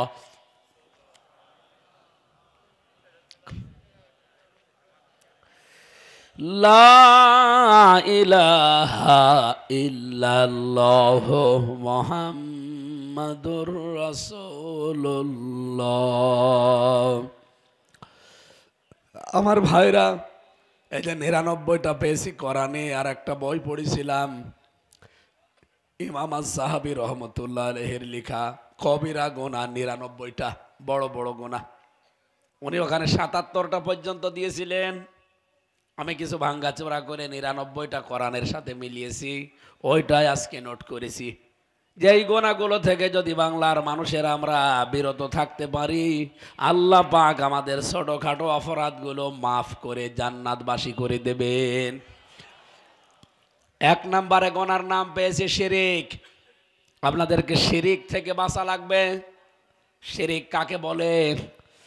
তাফসীর পড়তে গিয়ে দেখলাম শিরিক বিল জাত, শিরিক বিল সিফাত, শিরিক বিল ইখতিয়ারা, শিরিক বিল হুকুক। এই 4 প্রকারকে আবার শ্রেণী বিন্যাস করলে হয় 8 প্রকার। এই 8 প্রকারকে আবার ভাগ ভাগ করলে হয় 12 প্রকার। এ 12 প্রকার ভাগ ভাগ করলে হয় 42 প্রকার। 42 প্রকার ভাগ করলে হয় 72 প্রকার। 72 প্রকার ওনারা ভাগ করে করে 120 প্রকার বানিয়েছে। শিন, র, কাপ, শিরিক। পৃথিবীতে যত গোনা, ওটা ফেলে দাও, ওটা ফেলে দাও।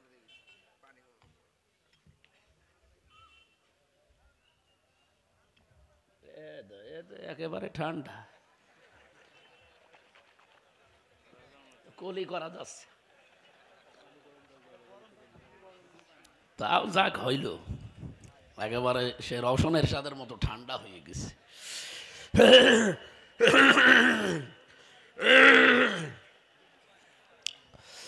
আমার ভাইরা, পড়াটা যেহেতু যদি শেষ নাও করা যায়, এক কথায় জবাব দিচ্ছি, শিরিক। এটা থেকে বাঁচা লাগবে। আর শিরিক হচ্ছে আল্লাহ যেটা পারে ওটা অন্য কেউ পারে এই বিশ্বাস করার নাম। বলেন বলেন। আপনাদের এই জেলায় যেহেতু আল্লাহর ওলি একজন আছে, ওই যে কয় রশি, শিরিকের কারখানা খুলে বসে আছে। কত মানুষ আমি নিজে 3 বার গিয়েছি দেখার জন্য, সেজদায় পড়ে আছে কবরে। সেজদা পাওয়ার একচ্ছত্র মালিকানা কার? সুতরাং আল্লাহ বাদে যেখানে সেজদা হবে ওইটা শিরিক। আরো জোরে বলেন। কত মানুষ তার অসুখের জন্য বলছে কবরে যে বাবা আমার এই অসুখ এতদিন ভালো হয় না কেন? তোরে বাবা বানিয়েছে, তোরে বানিয়েছে সে, তার কাছে বলা লাগবে। নবীজি বলেন সুতার একটা ফিতাও যদি না থাকে, দুনিয়ার মানুষকে বলার আগে আল্লাহকে বলবি। আর আপনি অসুখ হয়েছে চলে যাচ্ছেন বাবার কাছে, কারণ আল্লাহর কাছে প্রথমে ধর্ণা দেওয়া যায় না। একটা লম্বা সেজদা কোনোদিন দিয়েছেন? আধা ঘন্টা 45 মিনিট 1 ঘন্টা একটা সেজদা দিয়ে দেখেন, পৃথিবীতে যত সুখ আছে সব চাইতে বেশি আনন্দ পাবেন। দুনিয়ায় বিয়ে করার পরে স্বামী স্ত্রীর মিলনের সুখ আছে আমরা জানি, এর চাইতে অধিক পরিমাণে সুখ শান্তি আল্লাহ রেখেছে সেজদার ভেতরে। এটা লম্বা করে দিয়ে দেখেন, জেলখানায় যেহেতু অনেক দিন পর্যন্ত ছিলাম, আমি লম্বা সেজদা বহুবার দিয়েছি। এক একটা সেজদা আধা ঘন্টা 45 মিনিট 1 ঘন্টা পড়ে থাকতাম মনের আবেগে, যত কথা মনে আছে সব বলতাম। ওই সময় যে শান্তি পেয়েছি, বাইরে এই 1-1.5 বছর হয়ে গেল ওই শান্তি এখনো পাইনি। এটা লম্বা সেজদা দিয়ে দেখেন গভীর রজনীতে, আল্লাহ পাক আর আপনি ছাড়া কেউ নেই। মনের কথাগুলো এমন এমন আছে যেটা মা বাবার কাছে বলা যায় না, স্ত্রীর কাছেও বলা যায় না, কিন্তু বলা যায় একজনের কাছে। আল্লাহ আমাদেরকে এই আমলটা করার অভ্যস্ত দান করেন, বলেন আমিন। দুনিয়াতে যেহেতু সন্তান আল্লাহ ছাড়া কেউ দিতে পারে না, এই জন্য সন্তানের জন্য দুনিয়ায় কারো কাছে যাওয়া যাবে না। বহু মানুষ আমি দেখি, তো এই কারণে এই ওয়াজটা করলাম। বগুড়াতে একবার এক লোক এসে বলছে, হুজুরে আপেল পড়িয়ে দেন। আমি সূরা ফাতিহা পড়ে ফু দিলাম। আমার বলছে এমন ভাবে পড়েন যেন ছেলে হয়। আপেল ফেলে দিয়েছে। বলছে আপেল কো ফেলে দিয়েছে কেন? আরে ভাই, আপেল পড়ে যদি ছেলে হয় তা আমার ম্যাডামের 3টে মেয়ে হইতো না, পরে খালি আপেল খাওয়াতাম। কি বিশ্বাস মানুষের দেখলেন? এরকম বিশ্বাস এলাকায় নেই। শিরক থেকে মুক্ত হওয়া লাগবে। হাজার হাজার লক্ষ লক্ষ 120 প্রকার কব, সবগুলো নোট করেছি আমার এখানে আয়াত থেকে। 2 নম্বরে বড় গোনা হচ্ছে কবিরা গোনা, যেটা মিথ্যা সাক্ষী দিয়া। এদেশে তো মিথ্যা সাক্ষী নেই। এদের সামনে যে ভোট আসছে, এই ভোটও কিন্তু সাক্ষী। ভোট মানে সাক্ষী দেওয়া, রায় দেওয়া, সাপোর্ট করা, সমর্থন করা। আপনি যাই বলেন তাই হবে। এটা যদি বিশ্বাস না করেন, মারেফুল কোরআন তাফসীর সূরা ওই যে নেসার 58 নম্বর আয়াতের বাংলা লেখা আছে, আমানত মানে ভোট না, 85 তো শাফাত। আমানাত মানে ভোট, রায়, সাক্ষী, সমর্থন। সুতরাং সামনে এই ভোটটা শুধু ভোট না, এটা সাক্ষী। আপনার সাক্ষী দেওয়া লাগবে ন্যায় এবং ইনসাফের পক্ষে। আপনি যদি এই সাক্ষী দিতে ভুল করেন, তাহলে আপনার জীবনে বড় গোনা হয়ে গেল। বড় গোনা কি মাফ হবে তওবা ছাড়া? আবার কবে তওবা করবেন?